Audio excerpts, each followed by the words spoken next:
Welcome to today's the first Monday here of July 6th, after a nice Independence weekend, hopefully for everybody. And today we're going to talk about variety. So as we look at the quote for today, it says, "There is need of variety in sex, but not in love."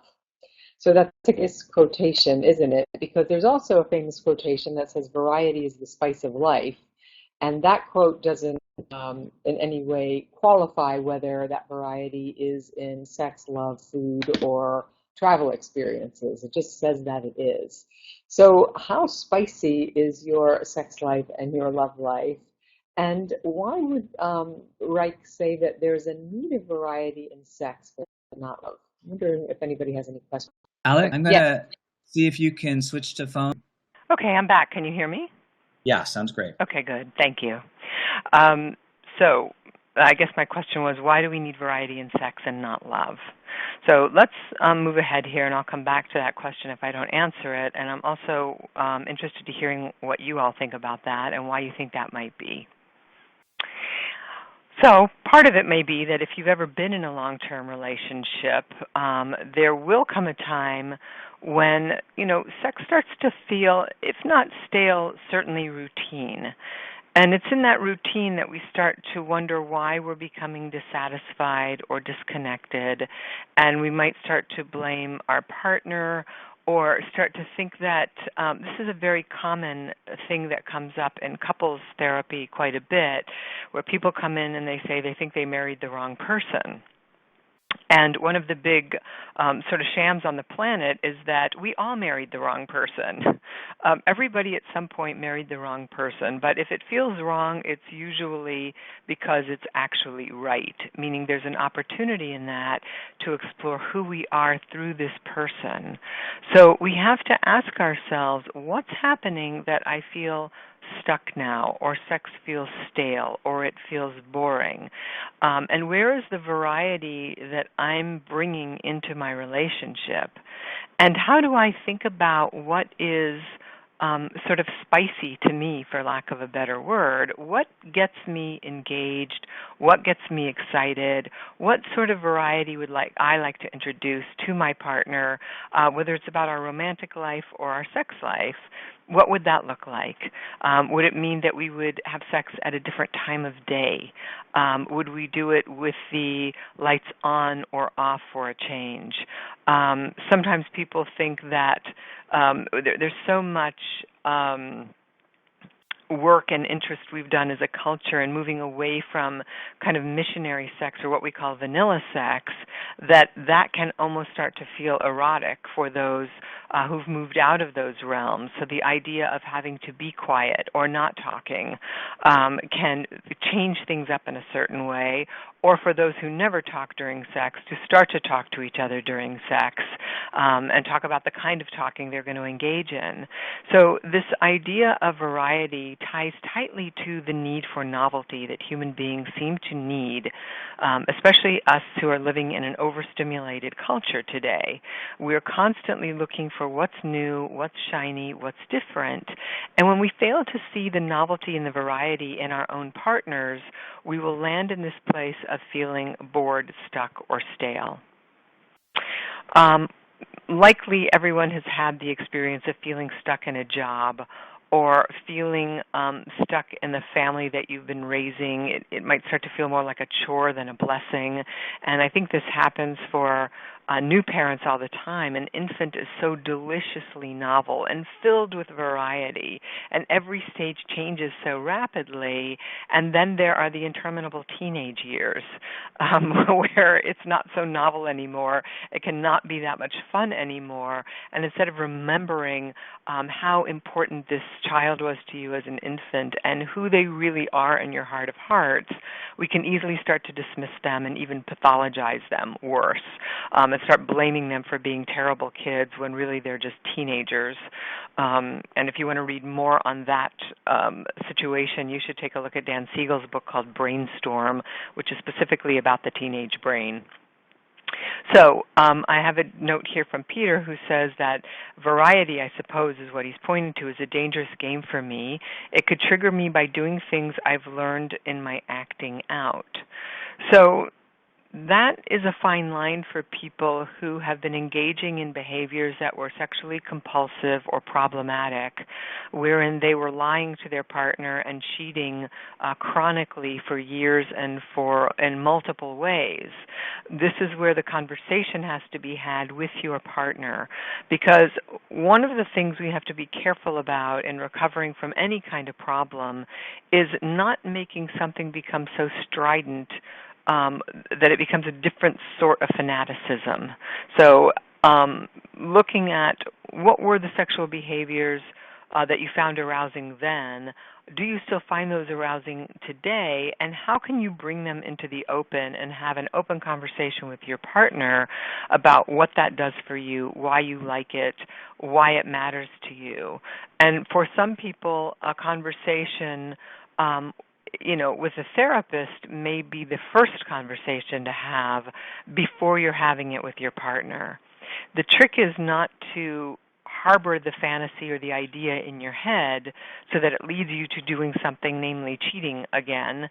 Instead, it becomes something that comes forward and comes out in the light of day.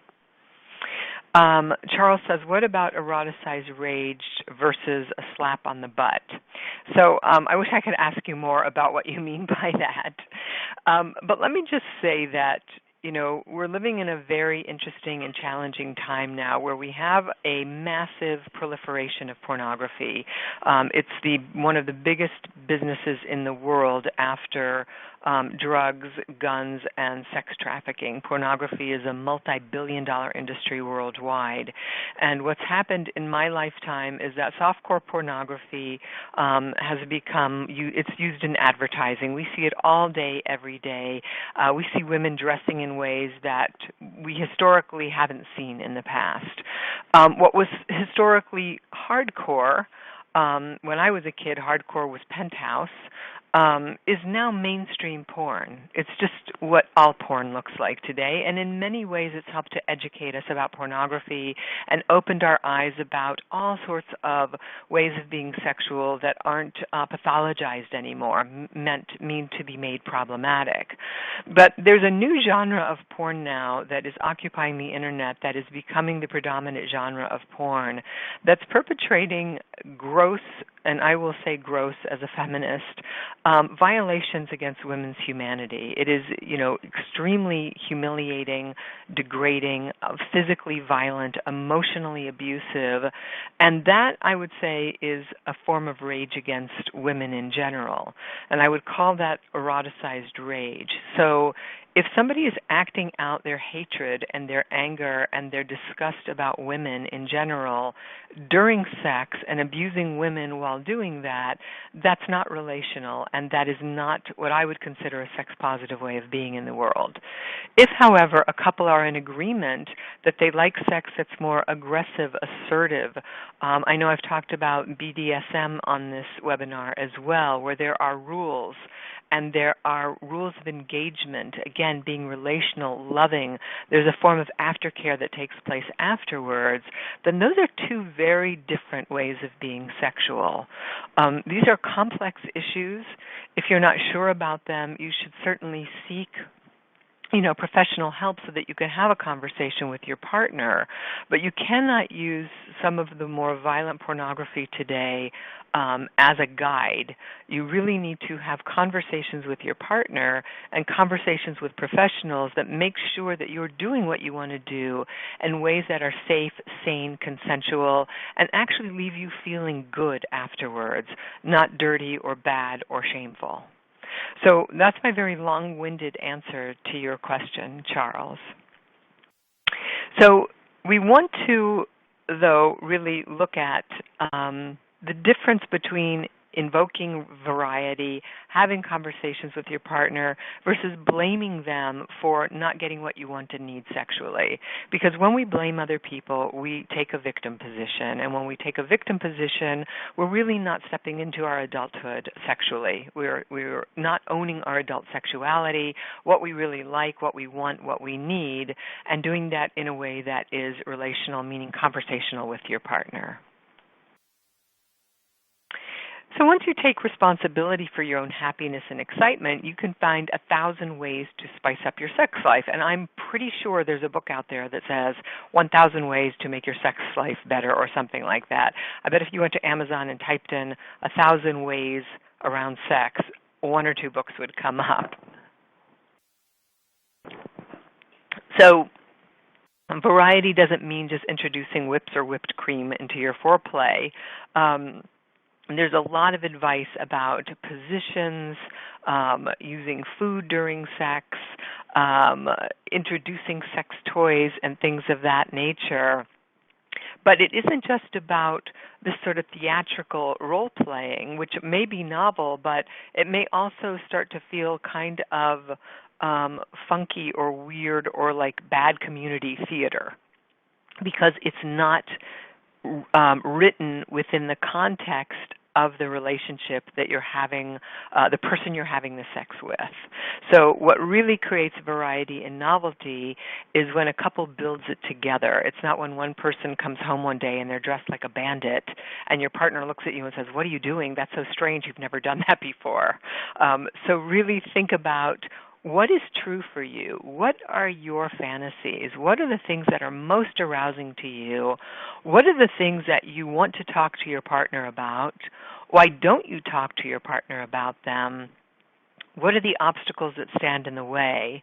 And what is the one single thing you need to do in order to approach your partner in a way that is useful and that would invite a conversation versus having your partner get defensive and shaming you and rolling their eyes or making fun of you?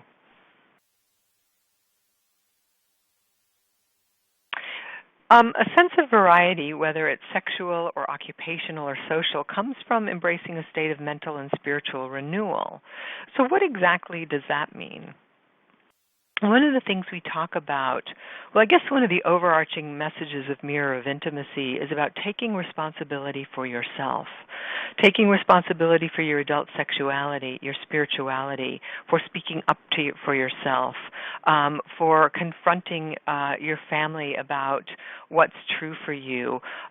Somebody just wrote about the obstacle of body issues. That would be another place of taking responsibility, is asking yourself, why am I so judgmental about my body?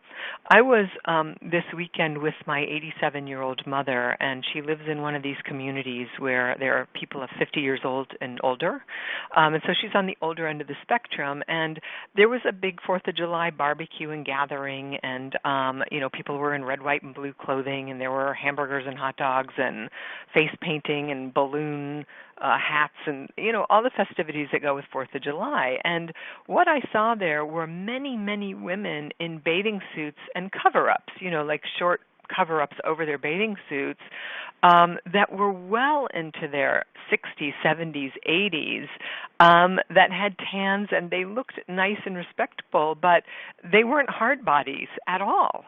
And I was first initially sort of surprised and taken aback, and then I just thought, wow, how magnificent that these women feel so free and feel so secure in their bodies that they're not afraid on a hot summer day to be in a bathing suit and a cover-up with some little flip-flop or sandal on, looking as cute as they can look, and not feeling ashamed of themselves. And so that's an inside job. That sort of spiritual renewal comes from within, and that's what allows us to feel confident in the workplace or in social gatherings or with our partners. David Snarch says that cellulite and sexual functioning, sexual maturity go together. So our sexuality can actually get better as we mature and we become more secure. So somebody says, well, he's asking about the obstacle of his partner's body issues. Well, if your partner has body issues, then you need to talk to your partner about that, about what she or he can do to work on what's standing in their way, because that becomes their obstacle and it becomes a breach to the intimacy. So if I'm in relationship with you and say, I don't want you to see this body part of mine, and I'm never going to let you see that, that is an intimacy issue on my part. Because if you are saying, I love you no matter what, I don't see that problem, that body problem, that you don't like your hands or your feet or whatever the part is, then it's up to me to examine, well, why do I have this judgment against myself? Because it's a violation against myself. It's not an act of self-compassion, and you can only get so close to me because I'm throwing that as a roadblock. And that's not to say it may not be a very real and serious concern, because I was humiliated or shamed by, kids in high school or a parent because they didn't like that body part. It's something I have to heal and I have to come to terms with. Because if you cannot bring yourself to your partner in totality, bring all of yourself and your body to them, then you're limiting your sexuality. Your partner's not limiting it. And asking each other to live with limitations is really cutting off vital parts of ourselves and a deepening of the intimacy in the relationship. So somebody says, what if my partner's not comfortable with her body? Well, I think in part I just addressed that, which affects her willingness to play. I tell her she's beautiful. Or if it comes from childhood trauma. So you can tell somebody they're beautiful or smart till the cows come home, but they won't ever, that's not going to change how they feel about themselves. They have to decide whether or not they want to be in this relationship and this marriage with you, and if they want to keep depriving you of having them fully and wholly. So you can't very well say to your partner, well, I'm not going to stay in this relationship with you after 25, 30 years because you're not comfortable with your body. But what you can say is, I miss you. I want to know you more deeply. I want to love you more deeply. And as long as you have this block about your body, I can't really get in. I can't get close to you. We can't have fun in this arena. And so I feel disappointed. I feel deprived. It makes me feel really sad. And it also makes me worry about the future of our marriage. So I'm not threatening our marriage. I'm just saying that it leaves me feeling sort of deflated. And oddly, this becomes a self-fulfilling prophecy, because if she shuts you out like that, at some point she will become less attractive to you because she doesn't have that spark, that willingness to play, that willingness to goof around and engage with you. So often this is about us talking about our own experiences in relation to our partners, not shaming them or blaming them or buying them a bunch of books on why they should love their body. They have to do that. So what you could do is ask her how you can help her, what kind of support she needs from you in investigating this further. Does she want to go take a weekend workshop or go to therapy, or does she want you to do some sort of couples, experience with her? What can you do together? How can you be supportive? How can you help? So you're giving a message that it's important, that it needs to happen, that you're not going to sit passively, but you're also not going to bully her into doing something. Let's see. Someone says, finally now I know how to bring this awareness to her. Yes. And you bring it up in your therapy, and you ask your therapist for help too. But just remember, whenever we talk about our own experience, it's largely unassailable. If I tell you that I'm freezing cold right now, and you say, well, that's ridiculous, you're in Southern California, you shouldn't be freezing cold, you're negating my experience. You don't know, my office might be an icebox right now. But my experience is I'm freezing cold, so all you can do is be curious about that and help me troubleshoot what I need to do in order to warm up. But you cannot start throwing sweaters and coats at me or yelling at me about the thermostat in my office, because I'll likely not pay attention to you. But if you can get curious about how you can help and how that isolates you from me, then we can start to move towards each other. Here's a question. Why would a variety in sex partners be considered a sex addiction? Well, I don't think it is, but in any way, shape, or form. And my friend once told me it was like having different flavors of ice cream. Well, I think that's probably more accurate. Having a variety of sexual partners does not make somebody anything. There are criteria that many of us use for sex addiction. And while sex addiction is not a recognized diagnosis, I consider that it is a syndrome with a constellation of well-known behaviors that people engage in, and there are plenty of studies to corroborate this. That's how the criteria have gotten distilled over the decades, and there are also many, many tests that we use that have good psychological backup, what we call psychometrics to them, that help us discern whether or not somebody is in that range. So typically people will say, well, I have a problem, I think I have this a sex addiction, then we'll examine it more closely. But there are many people who have a variety of sexual experiences that aren't and don't consider themselves as having that problem. So take somebody who's relatively young, who's in their 20s or 30s and not married or partnered, and variety of sexuality has them feeling vital. It has them feeling like they're experiencing and learning about their sexuality in ways that have meaning to them. That's a perfectly good use of your sexuality. So it's only when people feel like they have a problem, where they have despair afterwards, where they're destroying a marriage. They've been married for many, many years, and they've also had, hundreds, if not thousands, of sex partners that their partner doesn't know about, and they never had an agreement about that. That's when variety becomes a problem. It's sort of like gluttony, I suppose, at that point.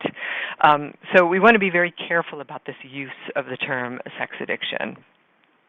And there are people that are in all sorts of marriages where they have agreements and arrangements to have maybe a polyamorous relationship or an open relationship, and that these contracts get renewed on a regular basis so that there are no secrets, lies, or shame taking place. And in that case, variety is allowed for in that way because it's discussed, and again, it's consensual and agreed upon. So this matter of variety and novelty can be experienced in every second also. If we choose to see our partners anew every day, if we choose to notice what they're wearing or how their hair is, or that they look tired or they look vital or they're excited, that's a way of introducing this variety and novelty. So take a moment today, if you can, to really look at the novelty around you, even though you may be sitting in the same office that you sit in every single day. What can you notice or appreciate that brings that variety to the fore? So when there's a lack of sort of freshness or newness, we can feel our whole disposition dampening down sometimes. And that can come from our inability to give expression to that which is unpredictable or unprecedented, where there are internal states of genuine feeling, emotion, and perception. So look at where you hold back your expression also. What makes things fun? What makes you feel vital? What gives you license to have expression?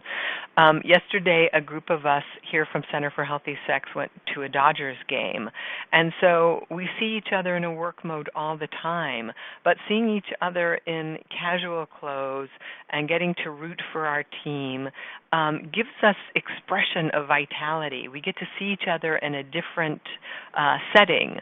There's a variety in that, so we don't hold each other in these kind of rigid and stale roles, which we can do in our marriages also, or our relationships, where we hold our partners only in one light or only in one esteem because we don't see them in a different setting. And when we see them in a different setting, there's variety there, there's novelty, and that can be very sexy and interesting. So Peter says, telling people that are in recovery that I love them. Can you say more about what you mean by that?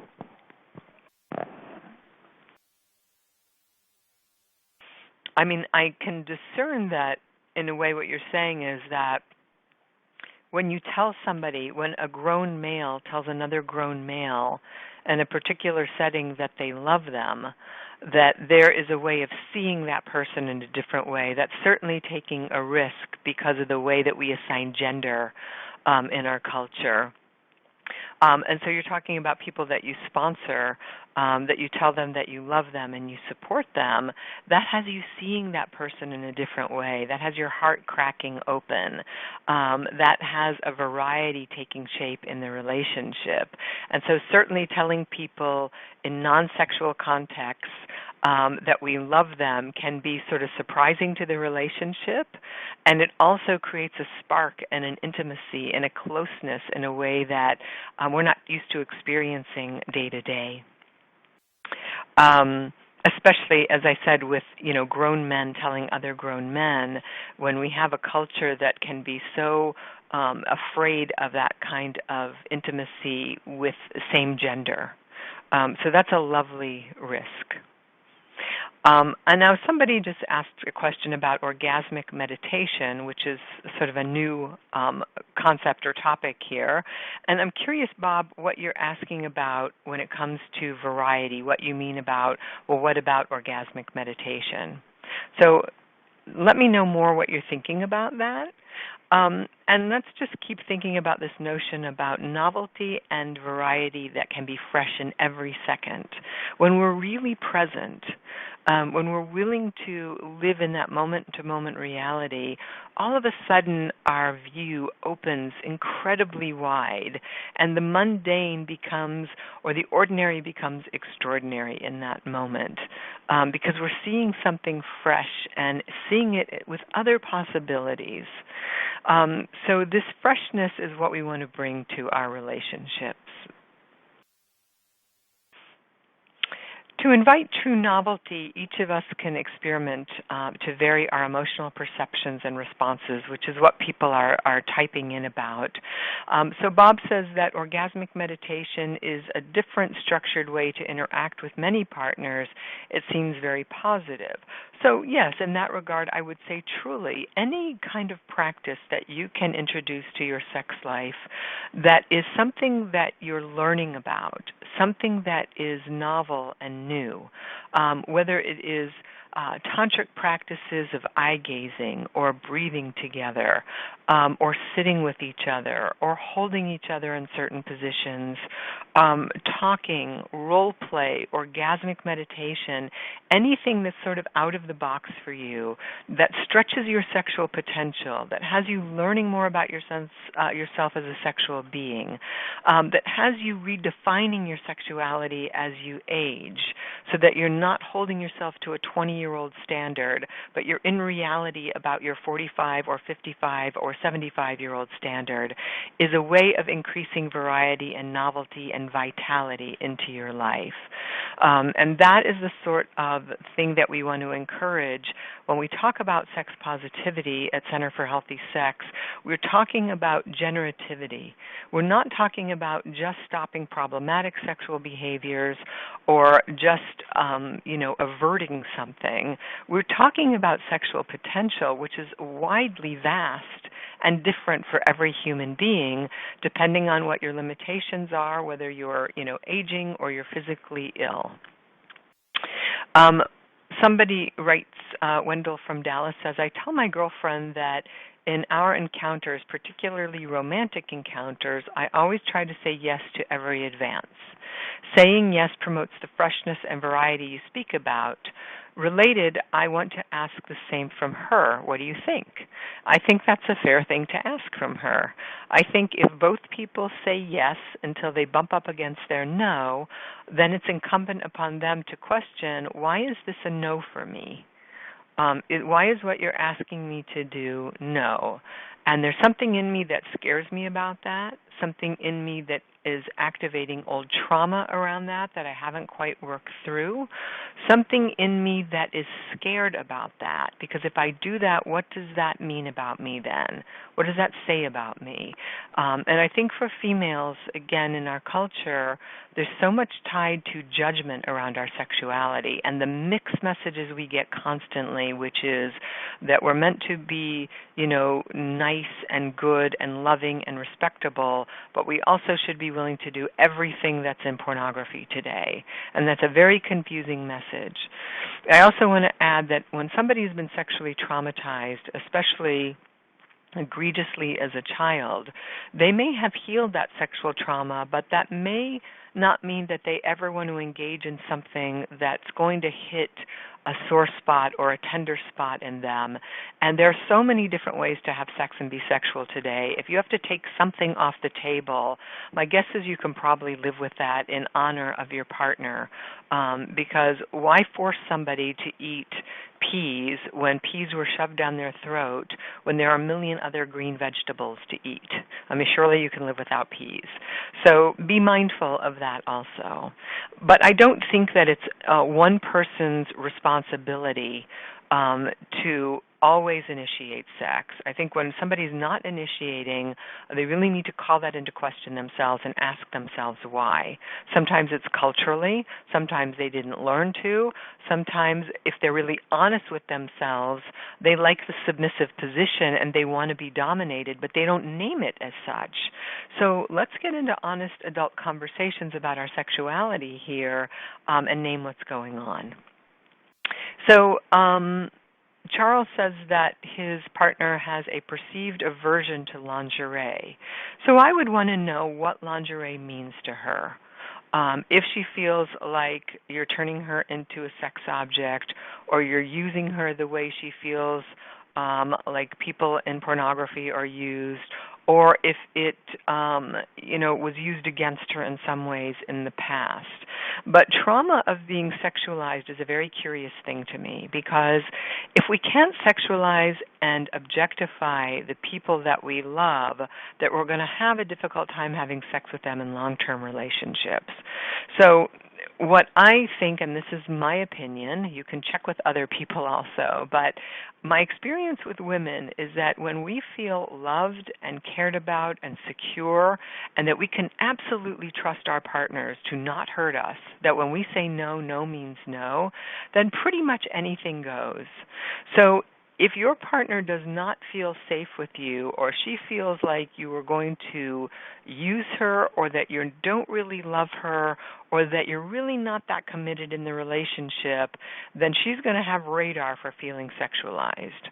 But when women feel safe and secure, they generally will do whatever is asked of them until, of course, they bump up against something that feels, repugnant to them or against their values, or something that feels so shaming and humiliating that they just don't want to do it. And the shame and humiliation is not a turn-on to them. There are plenty of people who find shame and humiliation very arousing, and so that's part of the sex play in the sexuality. But if it's not arousing to a person and it's harmful to them, then they're likely not going to do it, and nor should you twist their arm to doing it. So, yes, we want to really engage what I call the four cornerstones of intimacy, which is about knowing who you are, being in acceptance of it, communicating it with your partner, taking responsibility for it, and having empathy for your partner no matter what they're talking about, yes, no, or maybe. So I think it sounds like you need to be in more of a conversation with your partner about why you find lingerie arousing, what you like about it, why you like it on her in particular, and what it means for you for her to engage this with you, how you would perceive her and how you would feel about her afterwards. And she has to talk about what frightens her about it, why she's afraid of being sexualized, and to understand that without that component of sexualization, it really does take a lot of the spice and variety out of sex over time. I remember when my now husband and I got together and we were dating, we were living in a very small apartment, and I was talking to my sister, who's my older sister, and I said, this is a really small apartment, how are we going to live here? And she said to me, oh, don't worry about it. You're both on top of each other all the time anyway now. She said, worry about it when you've been in relationship or married 5-10 years down the road, when you'll want more space from each other. But while you're newly, engaged and married, you could live in a shoebox and it doesn't matter. So I think there's a lot of wisdom in that thinking. So talk about it with your partner, and remember that the novelty of first falling in love starts to wane, and we have to find other ways to bring this variety into our relationships. So this point says that you may think you need to join a threesome when just starting a genuine conversation and learning something new can satisfy a deep-seated need for discovery and adventure. Try to find one thing about your partner that you never knew before. One of the things people have told me, and of course this book is not for everybody, but when they read Erotic Intelligence and they look at the questions in that book, just the act of talking about how they grew up sexually, what they learned sexually, what they like, what they don't like, can be very arousing, and that's a good starting point. Let life in. Let people have a lasting impact on you. Remember that relationships don't exist in a vacuum, and if we are all truly infinite creatures and we're all committed to a path of personal growth and development, then we don't even know ourselves on any given day. We're always learning about ourselves. So if I don't know about me, you can't know about me unless you ask about me and we discover it together sometimes. And yes, Peter writes, I'm so much fuller by letting myself be vulnerable. And that couldn't be more true. The more vulnerable we are, the more we grapple with what we don't know or what we're afraid of with our partner, the more seen we felt, the more arousing that is, the closer in we can get with each other. And it's that closeness that is the portal into eroticism and hot sex, I think. So don't be afraid. Be curious about your fear. Be curious about those limitations. Be curious about your defensiveness that says, no, I'm not going to do that. Say, gosh, why did I just say that? Or, wow, that's really sort of close-minded of me. Maybe I want to explore why I'm so defensive right now and do it with my partner. Because when I do it with my partner, I'm sort of pulling my own covers, and I can't use that defense anymore. So hopefully that's a way of saying, I trust that you're not going to use this against me, that you're going to make this an invitation to be closer. Somebody writes and says, I am an open-minded individual and that would be okay with my partner having a variety of women as long as it was agreed to and open about it. When I tell most therapists and friends this, they think I'm crazy. Why would any woman agree to this? Well, this is really interesting because Esther Perel, who is a well-known sex therapist, has a TED Talk where she's talking about monogamy today and about affairs and how people are so shocked that people have affairs when everybody's having affairs today. And so more and more people are talking about the face of monogamy changing. My colleague Tammy Nelson talks about the new monogamy. And monogamy meaning a committed relationship with one person and no sex outside of that relationship is an old construct we've used for a very long time, and people are calling this construct into question. So what's important always is the conversation. Esther Perel says fidelity is a conversation. Tammy Nelson says in the new monogamy that these contracts should be written and rewritten regularly. And so I stand by this also. When anything is secretive, shaming, or abusive, that is a problematic relationship. And that's usually when people are behaving in ways that are way out of their character and damaging the other party egregiously. In some cases, they are sexually compulsive and addictive, and this is a small fraction of the population. So in your case, you're being transparent. You're saying, I want an open relationship. Maybe you're saying, I want a companion, somebody I love, somebody I build a household with, somebody I have community with, but I also want to be able to have sex with many different partners. Or I'm okay if my partner does that too. And if that is an agreement between you and your partner as consenting adults, then I don't see that there's a problem there, and I don't think that it's crazy. I think crazy gets misused a lot in our culture also. Usually it's crazy as in, wow, that's kind of cool. So my best advice is to please stand in your integrity. Tell the truth about what's true for you. Share it with your partner. You will either work it out with that person or you won't, but at least you leave with your dignity intact, and you treat them in the same way. You give them the right to make a decision for their lives. You're not cheating, you're not lying, you're not having sex with thousands of sex workers or bringing home a sexually transmitted diseases or bringing a lawsuit into your family or any number of things that we see all day, every day here. You're doing this with some self-respect. And if you really, really love your partner, you will really be honest with them.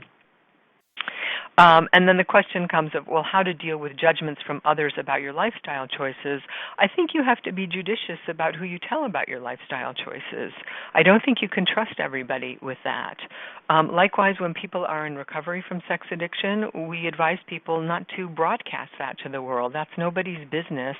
It's important that you tell trusted people that can hold that in a way that's respectful and can assist you through your recovery. If you have an open relationship or if you have some sort of kink or fetish, you want to travel in circles with people that are going to treat that with respect and kindness and not tell people that are going to use it as a weapon against you. And that, again, is about discernment. Somebody from the phone says, does non-monogamy work? Are there any statistics? I don't know about the statistics. I do know that people have to work very hard to be in open relationships, and that's why contracts are extremely important. One of the most, I think, violent breaches of trust is when two people are in an open relationship and somebody cheats. Because here the agreement is we can have sex with other people. These are the parameters for which we do it. And when somebody goes out of those parameters, that's really, I think, a violation in so many different ways because I've trusted you. We've agreed that we can have these different experiences, share them with each other, but then for you to take more than your portion, again, in a way goes back to a problem with gluttony or impulse or greed, as it were. That's like saying, hey, we're going to split this piece of cake, and we're in agreement about it, and we're going to save the rest of the cake for our friends, and I go into the kitchen and find out you've eaten yet another piece of cake. So you can't have your cake and eat it too. Maybe that's where that saying comes from. Okay, so where the slides are concerned then, we want to look at our sex lives. Everybody wants a spontaneous sex life. Everybody wants sensuality, something that's variety, varied in experience. But we have to develop these qualities within ourselves. And when I say everyone, I'm talking about the people on this call or interested in this topic. There are plenty of people who identify as asexual or aromantic. There are plenty of people who find that their sex life is stable and it's a certain way and they're okay with that. And they won't be in these conversations. But for those of us that are interested in that, we have to remember that we have to keep building our own selves as time shifts and changes. It's sort of like changing your wardrobe or your style of dress. There's nothing worse than seeing a 60-year-old woman who's got on clothes that belong on a 20-year-old. It's embarrassing. We've all seen that. We're embarrassed for that person. The clothes are too tight. They're too short. They're wrong in some way. It's because they haven't developed their style of putting themselves together the way their bodies and psyches have aged. So it's not that you just have to be staid and shut down at 60. I'm not saying that. But there's a beauty and a grace to changing the way we look and the way we have sex as we age over time. And that's for our own selves. It's not for society or for culture. So in terms of how we put this into practice, today I would encourage you to engage your senses. When you listen to somebody speaking, really listen to the musical quality of their voice. Listen to the tone of their voice. Maybe somebody has a shrill voice. Maybe somebody has a gruff voice. But pay attention and let those vibrations arouse feelings in you. Do you notice that it's jarring? Do you notice that it's sensual? Pay attention to the sounds, scents, and sights as they sort of caress your nervous system, because those are the reactions we're having. They're in our bodies. And see if they can spark your ability to appreciate variety today. Notice, the color of people's eyes. I was with some people yesterday as we were saying goodbye, and I noticed one person had sort of piercingly blue eyes and the other green eyes, and I thought, wow, my eyes are brown, but I really saw the color of their eyes for the first time, and these are people I see all the time. Not for the first time, but it was quite pronounced in that moment, let's put it that way. So see if you can pay very close attention then to being sweetly and profoundly present. And Peter writes that this has been a huge for his recovery in general. So often when we're in a fog of any kind, we're already in the future. And the pace of our world pushes us into the future constantly. We're always tumbling into the next moment. So sensuality and cultivating this idea of variety and noticing what's in the present helps to create this novelty every minute of every day. If you have conversations in your head with your lover or others, see if you can flip that script and defy your own expectations. Let people lovingly surprise you. So we all get into the habits of saying, oh, I know what my partner's going to say, or I know what my mother's going to say, or I already know what my coworker's going to say. And see if you can put a stop to that today and say, you know what, I don't know what anybody's going to say today. I'm going to pay attention and listen for nuance and variety. Introduce a new emotion into your lovemaking or your sexuality. Focus on something different than when you're focusing on before, whether it's awe of the fact that you can even put your bodies together, that we were designed in these very curious ways. See if you feel a moment of relief or sympathy or compassion or joy for your partner. All of these emotional states are real, and they all exist within each and every one of us. So give your inner world healthy expression and hold on to the sensory ride, because it's there if you're willing to open to it. So just as we talk about saying affirmations every day and affirming something that you don't believe is true, one day you actually notice that it's true. And likewise, in your sexuality, in your sex life, if you affirm that you have a beautiful, vital, spontaneous, hot, sexy sex life, and you bring that part of yourself to it, you'll be surprised at what you find there. So in wrapping up today, I want to say thank you to all of you for listening. Thank you for participating in the chats. It really helps me to think and answer these questions. And in gratitude to all of you for buying Mirror of Intimacy, I want to remind you that we are very honored to have received the 2015 ASECT Book Award, and we appreciate all of your support. That's what's made this book go, as you know. This book was built and born in a grassroots situation, and it continues to take on a life of its own. So share it with your friends, give it as gifts. Please write us reviews on Amazon, even if it's one sentence. We love hearing from all of you. So have a good day, bring variety into your life, and don't take anything for granted. And I look forward to seeing you next month. Bye-bye.